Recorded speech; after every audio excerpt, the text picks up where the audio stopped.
Well, I'd just like to begin by saying a word about what a privilege and honor it is to be able to participate in the celebration of the remarkable success of Democracy Now! For these many years, and in particular the quite astonishing achievements of Amy Goodman, Juan Gonzalez, their colleagues, in showing us how we might aspire to achieve democracy now.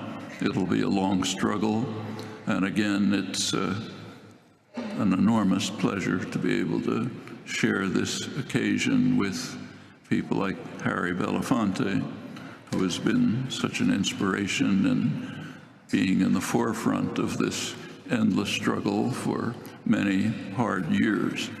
And for the young people among you, a special word. You'll be facing problems that have never arisen in the 200,000 years of human history, hard, demanding problems. It's a burden that you can't ignore, and you in particular, and all the rest of us will have to be in there struggling hard to save the human species from a pretty grim fate. Well, my wife and I happened to be in Europe on November 8th, that fateful day. In fact, in Barcelona, where we watched the results come in. That had special personal resonance for me.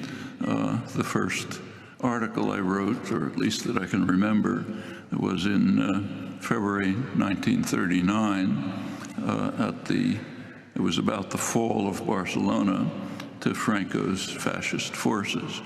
And the article, which I'm sure was not very memorable, was about the apparently inexorable spread of fascism over Europe and maybe the whole world.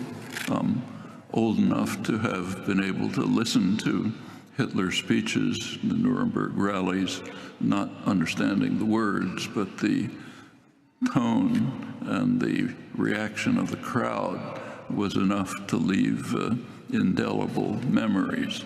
And watching those results come in did arouse some pretty unpleasant memories, along with what is happening in Europe now, which in many ways is pretty frightening as well. Well, the reaction to November 8th in Europe was disbelief, shock, horror. It was captured pretty eloquently on the front cover of the major German weekly Der Spiegel. It depicted a caricature of Donald Trump presented as a meteor hurtling towards Earth, mouth open, ready to swallow it up.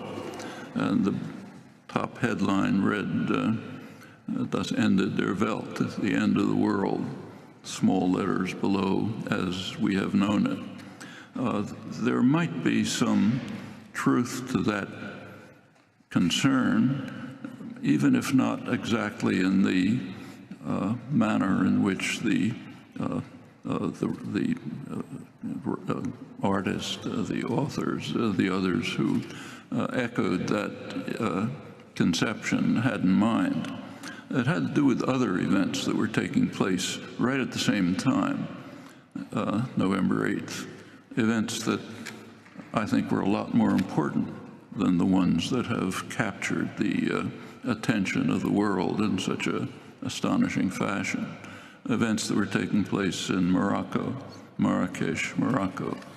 There was a conference there of 200 countries, the so-called COP22. Their goal at this conference was to implement the rather vague promises and commitments of the preceding international conference on global warming, COP21 in Paris in December 2015, which had in fact been left vague for reasons not unrelated to what happened on November 8th here. The Paris conference had the goal of establishing verifiable commitments to do something about the worst problem that humans have ever faced, the likely destruction of the possibility for organized human life. They couldn't do that. They could only reach a non-verifiable commitment, promises, but not fixed by treaty and a real commitment. And the reason was that the Republican Congress in the United States would not accept binding commitments. So they were left with something much weaker and looser. The Morocco conference intended to carry this forward by putting teeth in that loose, vague agreement. The conference opened on November 7th, normal way.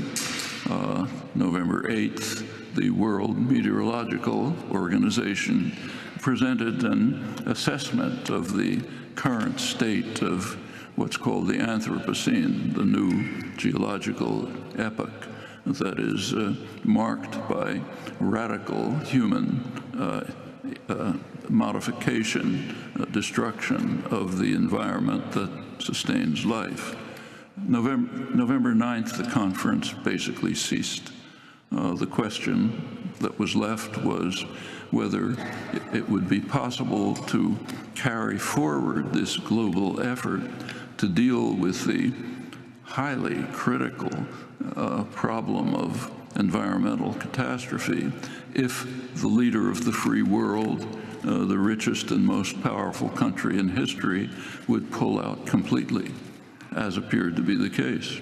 That's the stated goal of the president-elect, whose regards climate change as a hoax and whose policy, if he pursues it, is to maximize the use of fossil fuels, end environmental regulations, dismantle the Environmental Protection Agency, established by Richard Nixon, which is a measure of where politics has shifted to the right in the past generation, and in other ways accelerate the race to destruction. Well, that was essentially the end of the Marrakesh conference. It terminated without any issue. So that might signal the end of the world, even if not quite in the intended sense.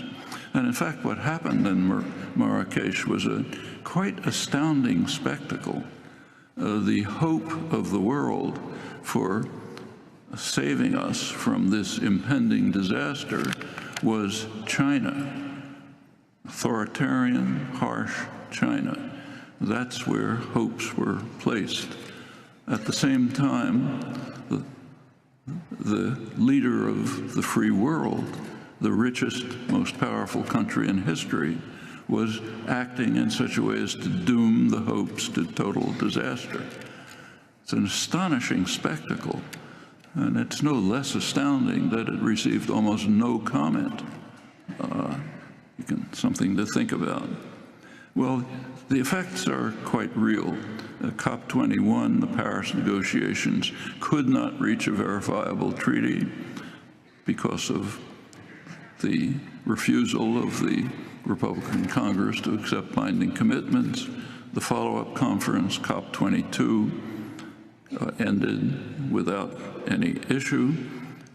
We will soon see in the not very distant future even more dangerous, horrifying consequences of this failure right here to come to term to address in a serious way this impending crisis. So say take the country of Bangladesh. Within a few years, tens of millions of people will be fleeing from the low-lying coastal plains simply because of the rise of sea level with the melting of the huge Antarctic glaciers much more quickly than was anticipated, and the severe weather associated with global warming. That's a refugee crisis of a kind that puts today's crisis, which is more a moral crisis of the West than an actual refugee crisis. It will put this current crisis into, it'll seem like a footnote to a tragedy. And it's the leading climate scientist in Bangladesh has reacted by saying that these migrants should have the right to move to the countries from which all these greenhouse gases are coming. Millions should be able to go to the United States.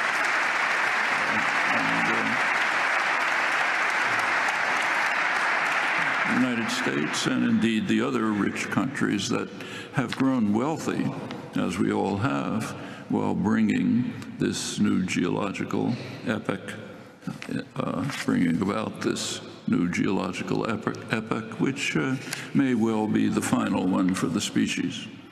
And the catastrophic consequences can only increase. Just keeping to South Asia, temperatures which are already intolerable for the poor are going to continue to rise as the Himalayan glaciers melt, also destroying the water supply for South Asia. In India, already 300 million people are reported to lack water to drink, and it will continue both for India and Pakistan. And at this point, the two major threats to survival begin to converge. One is environmental catastrophe, the other is nuclear war, another threat that is increasing right before our eyes. India and Pakistan are nuclear states, states with nuclear weapons. They're already almost at war. Any kind of real war would immediately turn into a nuclear war. That might happen very easily over struggles over diminishing water supplies. A nuclear war would not only devastate the region, but might actually be terminal for the species, if indeed it leads to nuclear winter and global famine, as many scientists predict.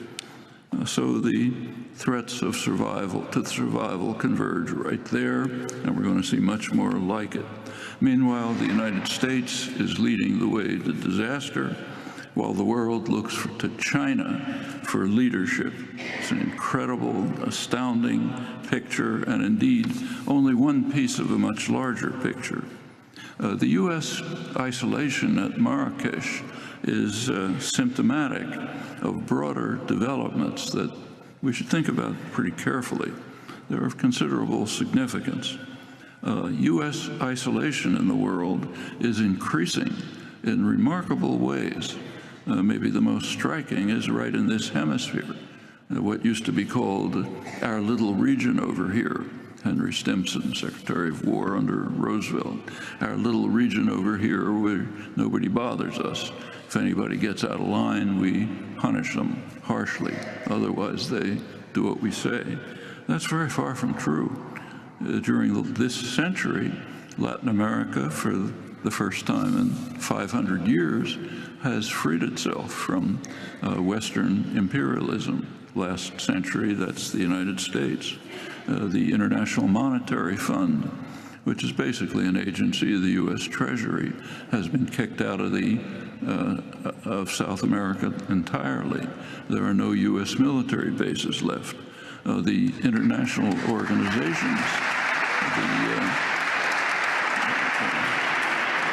the hemispheric organizations are beginning to exclude the United States and Canada. In 2015, there was a summit coming up, and the United States might have been excluded completely from the hemisphere over the issue of Cuba. That was the crucial issue that the hemisphere, on which the hemisphere opposed U.S. policy, as does the world. That's surely the reason why Obama made the gestures towards normalization that were at least some step forward and could be reversed under Trump. We don't know. On a much more far-reaching scale, something similar is happening in Asia. As you know, one of Obama's major policies was the so-called pivot to Asia, which was actually a measure to confront China transparently.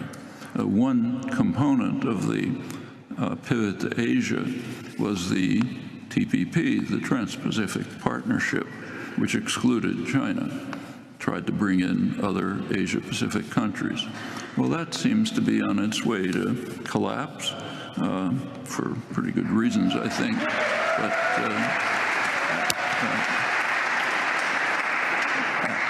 at the same time, there's another international trade agreement that is expanding and growing, namely China's what they call their Regional Comprehensive Economic Partnership, which is now drawing in U.S. allies from Peru to Australia to Japan. The U.S. will probably choose to stay out of it, just as the United States virtually alone has stayed away from China's Asian Infrastructure Development Bank, a kind of counterpart to the World Bank that the U.S. has opposed for many years, but has now been joined by practically all U.S. allies, Britain and others.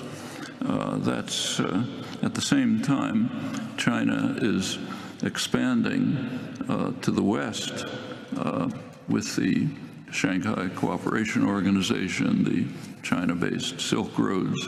The whole system is an integrated system of energy, resource sharing, and so on. It includes Siberia with its rich resources. It includes India and Pakistan. Iran will soon join, it appears, and probably Turkey. This will extend all the way from China to Europe. The United States has asked for observer status, and it's been rejected, not permitted. One of the major commitments of the Shanghai Cooperation Organization, the whole of the Central Asian states, is that there can be no U.S. military bases in this entire region. Another step towards isolation may soon take place if the president-elect carries through his promise to terminate the nuclear weapons, the nuclear deal with Iran. Other countries who are parties to the deal might well continue. They might even ignore Europe, mainly. That means ignoring U.S. sanctions. That will extend U.S. isolation even from Europe. And in fact, Europe might move under these circumstances towards backing off from the confrontation with Russia. Actually, Brexit may assist with this, because Britain was the voice of the United States in NATO, the harshest voice. Now it's out, gives Europe some opportunities.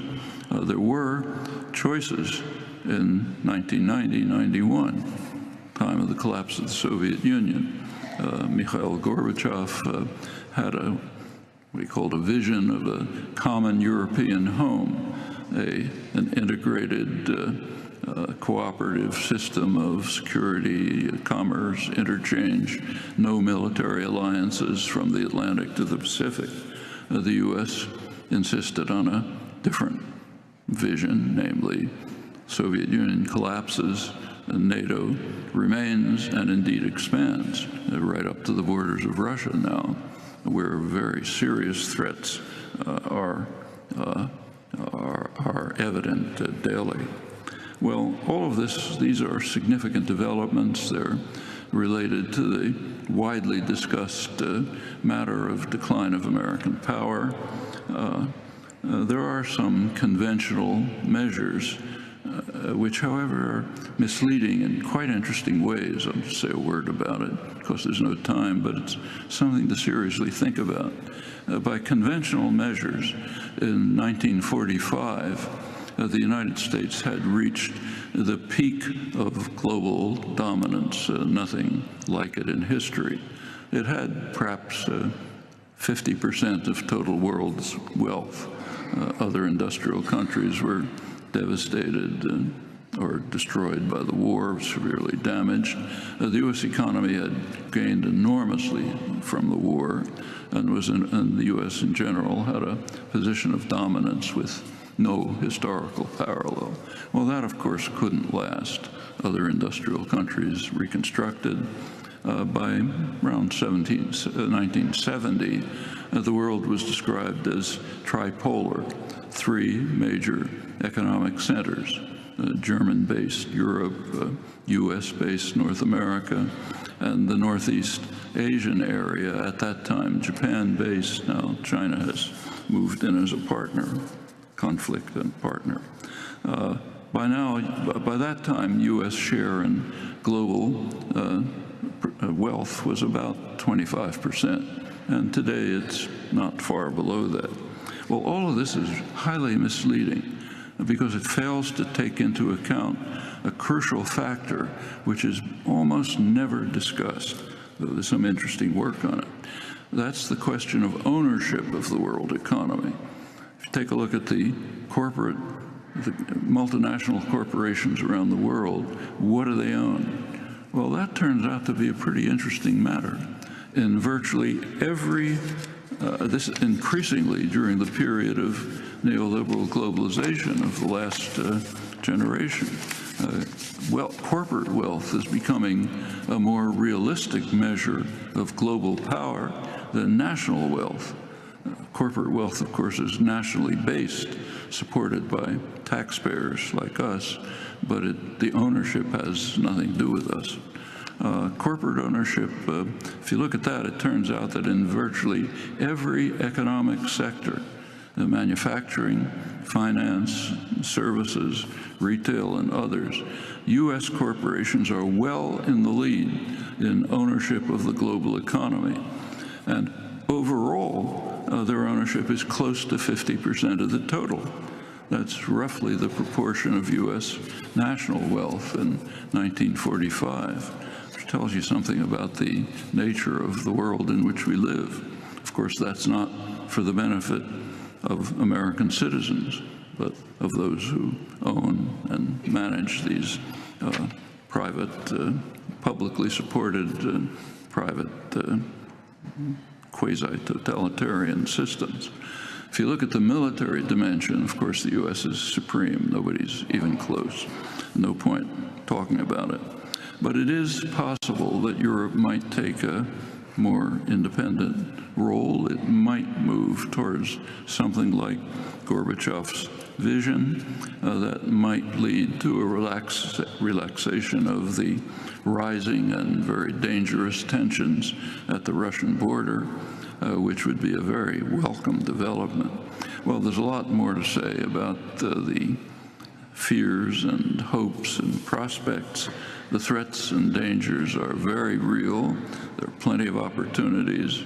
And as we face them, again, particularly the younger people among you, we should never overlook the fact that the threats that we now face are the most severe that have ever arisen in human history. They are literal threats to survival, nuclear war, environmental catastrophe. These are very urgent concerns. They cannot be delayed. They became more urgent on November 8th for the reasons you know and that I mentioned. They have to be faced directly and soon if the human experiment is not to prove to be a disastrous failure.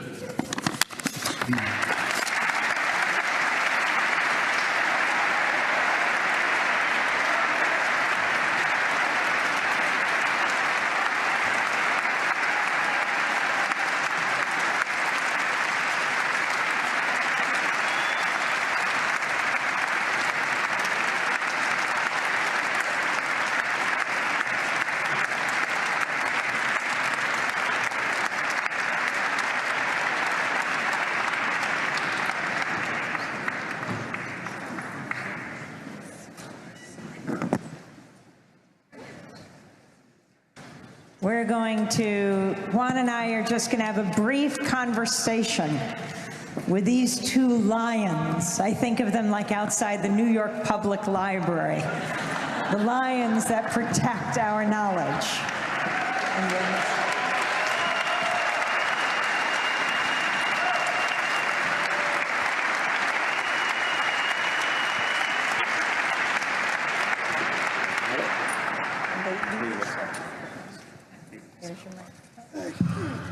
Now, I just want to start off by saying you have just witnessed an historic moment. Is this the first time, Harry and Noam, that you have met? It's not the first time we've met, but it's the first time we've shared a platform together. And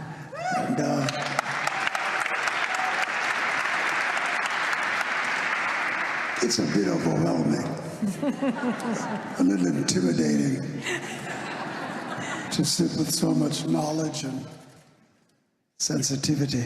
Anyway, it's nice to be with all of you. So we have this opportunity to talk with the two of you at this critical juncture in U.S. history and the world. Harry, back in before you went off to war, you were banned from the Copacabana as an African American. You come back and you're headlining there as one of the world's great entertainers and musicians. You marched in Selma with Dr. King and were one of his closest confidants.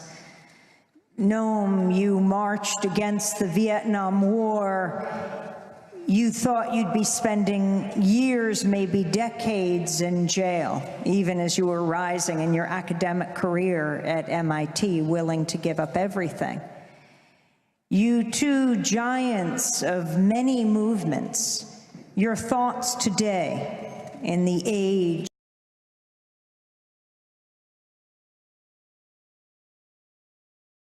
refer to you. You're much more eloquent. I must admit that I had far more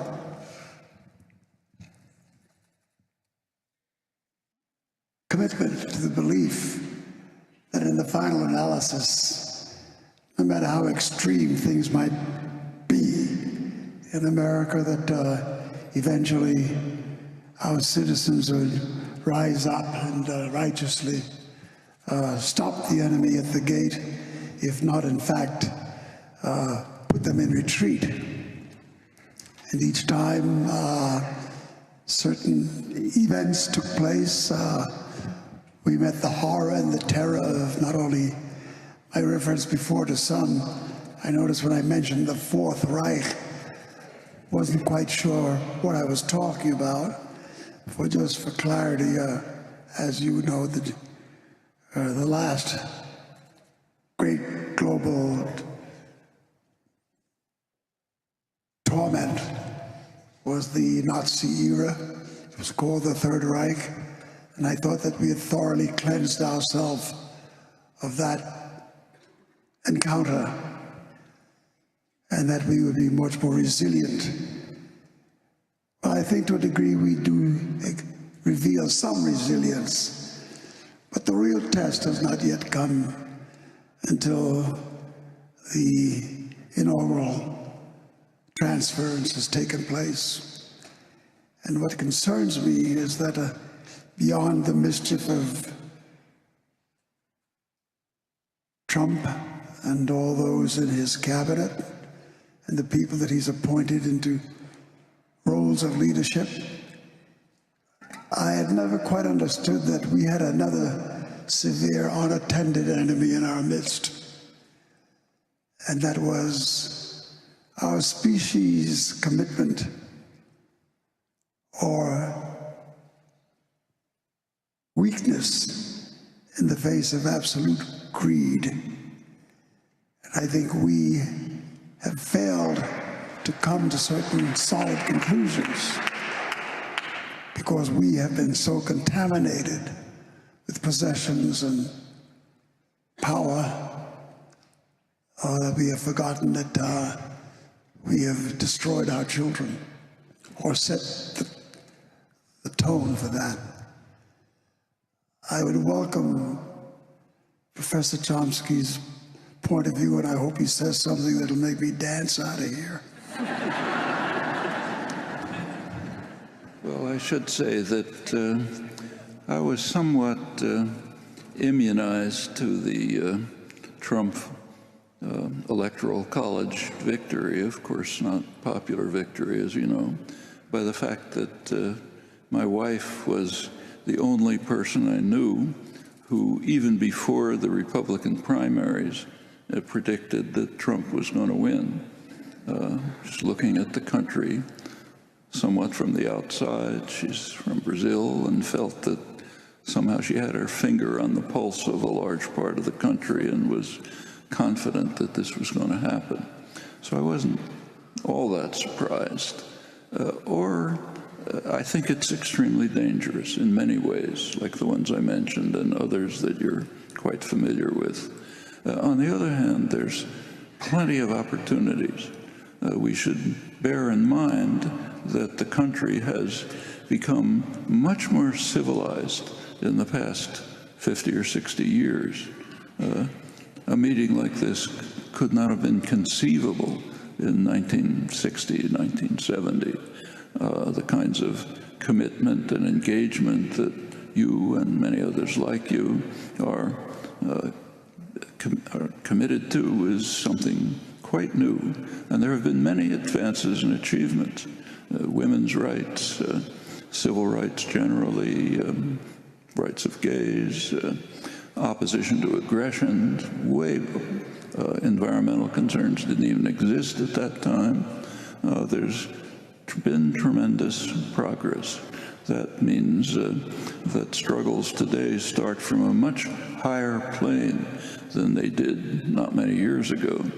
At the time when Harry was marching in Selma, it was a much harsher world than it is today. The reason is that plenty of people did commit themselves to constant, dedicated struggle, and there were plenty of achievements. And that goes back in American history. No need to review it, but the earlier period is one of total horror. I mean, after all, the country was founded on two incredible crimes, unbelievable crimes. One, virtual extermination of the indigenous population. It's kind of a migrant crisis of the kind we don't think about today. And a form of slavery which was the most vicious in history and is in fact the basis for a large part of the wealth and economic development of the United States, England, France, and others. That's history. When Donald Trump talks about making the country great again, for many people, it wasn't that great, quite the opposite. It was,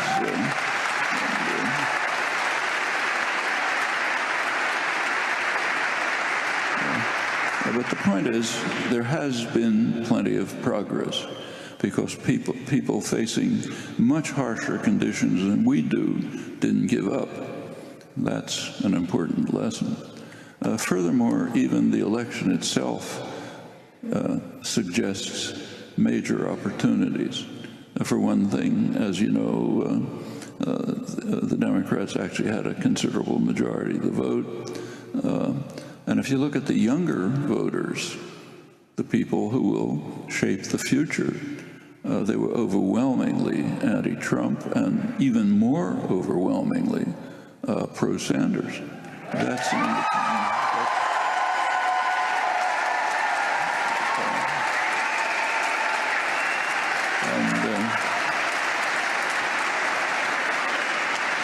we should also bear in mind what a remarkable phenomenon the Sanders campaign was.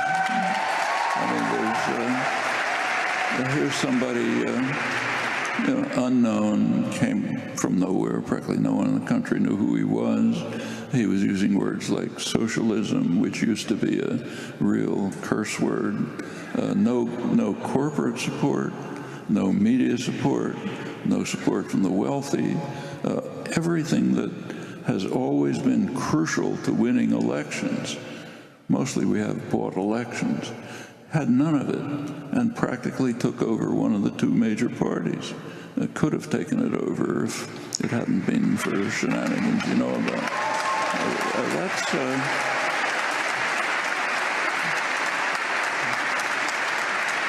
And it was primarily driven by young people. All of these are very hopeful signs. It means there are plenty of things that can be done. There are opportunities that can be grasped. No time to run through them, but there are plenty of them. And it's really very much in our hands, and among the younger of you, in your hands, to carry us forward in this long path, long, arduous path towards trying to create a civilized society and a decent world. Well, I'd like to ask both of you, there's been a lot of discussion in recent weeks about the role of workers, of the working class in this election, of Trump's supposed appeal to white workers. And Harry, you know that the civil rights movement, as it was growing and developing, needed and was fueled as well by progressive unions like 1199 and the auto workers and others that gave it strength and organization and resources. I'm wondering how you're looking at this issue, because Noam, as you mentioned, all the young people, the problem is that the young people, the so-called creative classes, are increasingly concentrating in the big cities.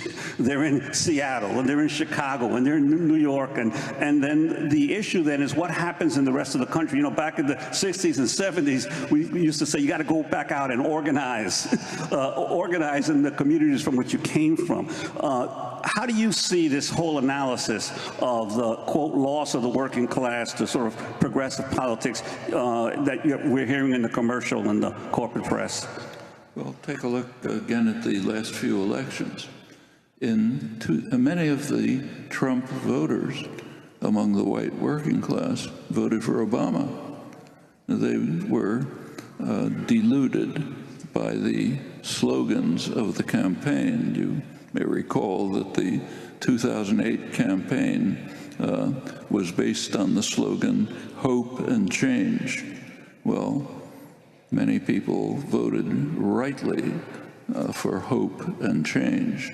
The working class has suffered, not disastrously, but severely, from the neoliberal policies of the past generation, pretty much from 1979. So if you look, say, just take the 2007, the peak of what economists were calling the economic miracle, right before the crash. 2007, American workers had real wages lower, considerably lower than in 1979, before these policies were instituted. They lost, listen to Alan Greenspan, who during the height of the euphoria over the economy was called St. Alan, the greatest economist of all time. He testified to Congress explaining the basis for the success of the economy that he was running. He said it was based on growing worker insecurity. Growing worker insecurity, meaning if workers are beaten down enough and intimidated enough, and if their organizations, their unions are sufficiently destroyed that they can't ask for higher wages and for decent benefits, then it's good for the economy. Creates a healthy economy by some measure. We know the measure. Well, all of this has happened, and the working class has suffered from it. They had a real need for hope and change. Well, they didn't get hope and they didn't get change. I don't usually agree with Sarah Palin, but I think she nailed it when she asked at one point, where's all this hopey, changey business? Well, there wasn't any. So no hope, no change. Already, it showed very quickly in midterm and future elections. This election, a con man came along and is offering hope and change, and they're voting for it. Suppose that people like you, the people who formed the Sanders movement, would present an authentic, constructive program for real hope and change. It would win these people back. I think many of the Trump voters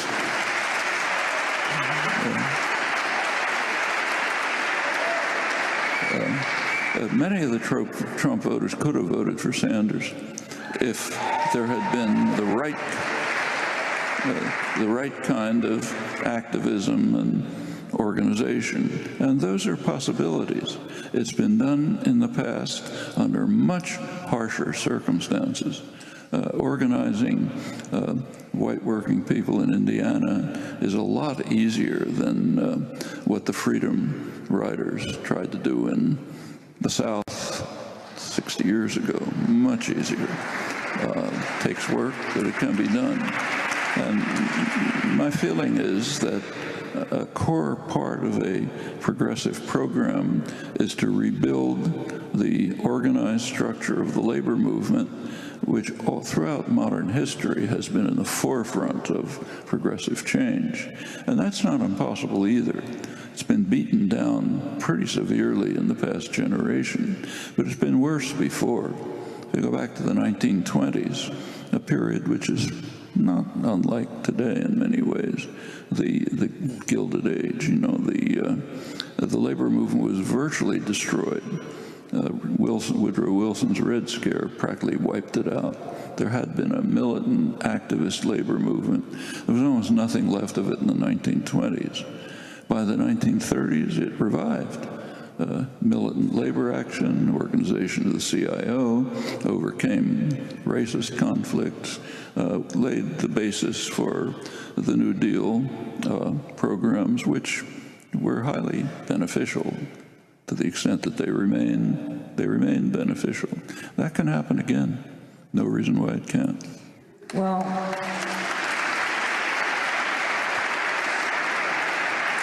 in a moment, Patti Smith is going to be coming out on the stage to share her talents. But I wanted to wrap up with Harry. Democracy Now! Originally came out of Pacifica Radio, which was 5 stations, WBAI in New York among them, and KPFT in Houston. And KPFT is the only radio station in the country whose transmitter was blown up. It was a few weeks after it went on the air in 1970, blown up by the Ku Klux Klan. And when they got back on their feet and rebuilt, the Klan blew it up again, strapped 15 times the dynamite to the base of the transmitter.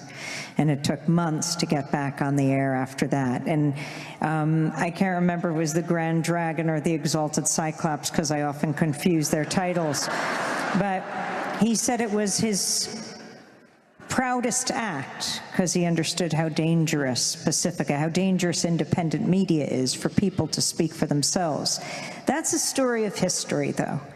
Who would have thought in 2016 we'd be talking about the Ku Klux Klan today? When Donald Trump was asked whether he would disavow David Duke's support, he hesitated. He said he'd have to find out more from David Duke or the Klan, which, exactly who it was who was supporting him.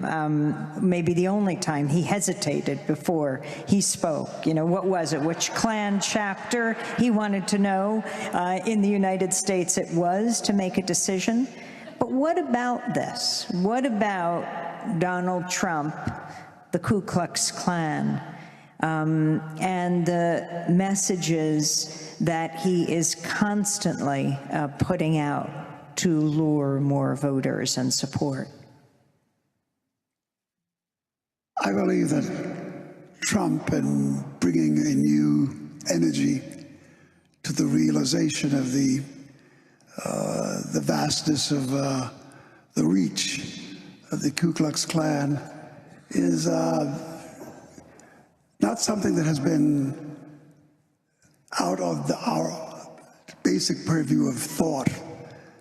The Ku Klux Klan, for some of us, is a constant, it has a constant existence.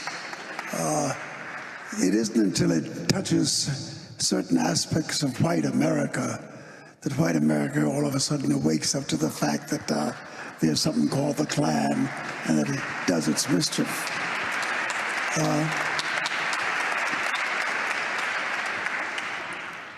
What causes me to have great thought is something that's most unique to my experience. And as I said earlier tonight, at the doorstep of being 90 years of age, I had thought I'd seen it all and done it all, only to find out that at 89 I knew nothing. But the most peculiar thing to me has been the absence of the black presence in the middle of this resistance. Not just the skirmishes that we've seen in Ferguson and Black Lives Matter. And I think those protests and those voices being raised are extremely important.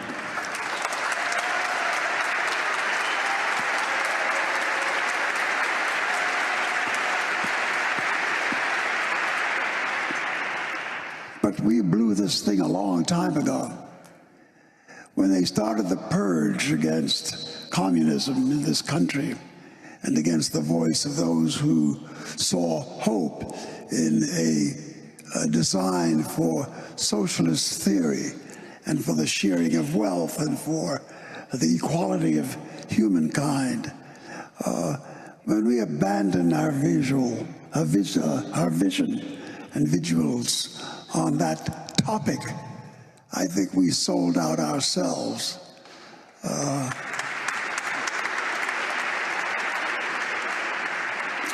A group of young black students in Harlem just a few days ago asked me what at this point in my life was I looking for.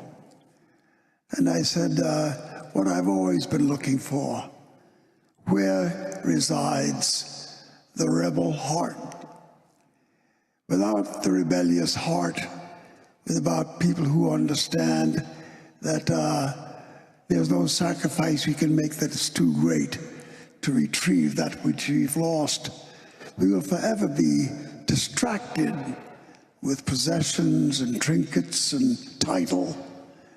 And I think one of the big things that happened was that when black people began to be anointed by the trinkets of this capitalist society and began to become big-time players and began to become heads of corporations, they became players in the game of our own demise.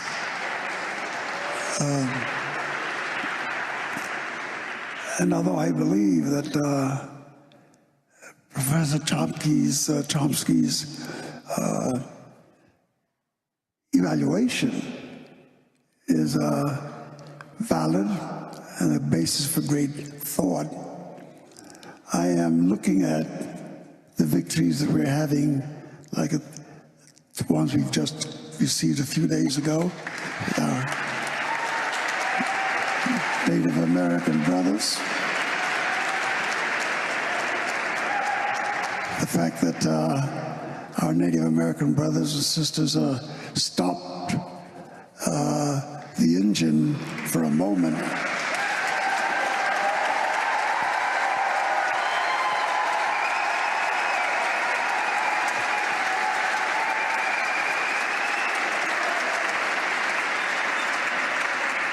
is really a call for us to be reminded that the engine can be stopped.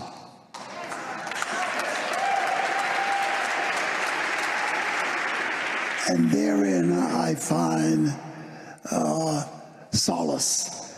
Therein I find the capacity to really do things and create things that will make a difference to where it appears we appear to be headed. I think people have to be more adventurous. The heart has to find greater space for rebellion. So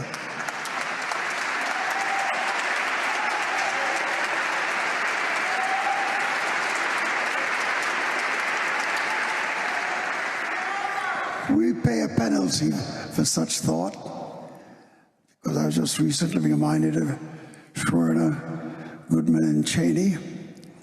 They sit particularly close to my own feelings and thoughts, because I was one of the voices that was raised in recruiting those young students to participate in our rebellion. David Goodman, Andrew's brother, is here today. I'm sure of it. He's always at the right places. But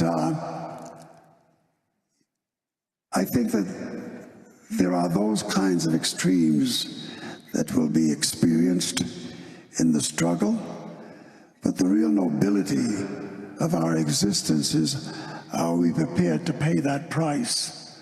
And I think once the opposition understands that we are quite prepared to die for what we believe in,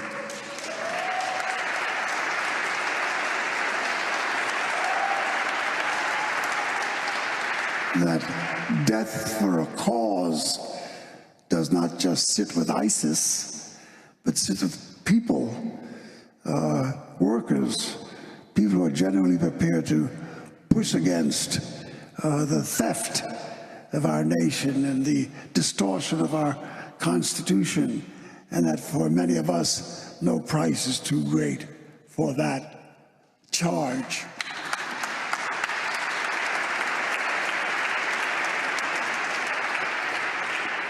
And we have great history to call upon. I mentioned a few before, but we still got a few left.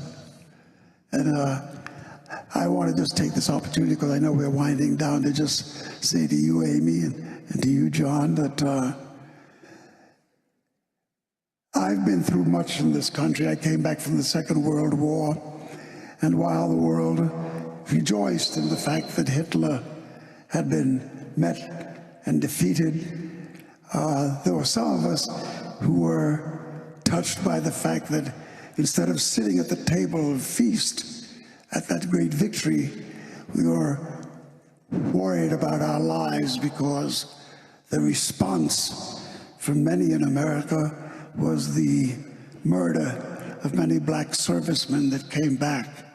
And we were considered to be dangerous because we had learned the capacity to handle weaponry. We had faced death in the battlefield. And when we came back, we had an expectation as the victors. We came back knowing that, yes, we might have fought to end Hitler, but we also fought for our right to vote in America.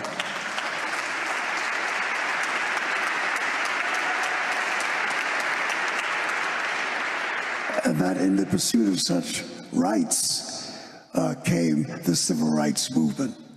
Well, that can happen again. We just have to get out our old coats, dust them off, stop screwing around and just chasing the good times, and get down to business. There's some ass kicking out here to be done, and we should do it. Thank you. Thank you very much.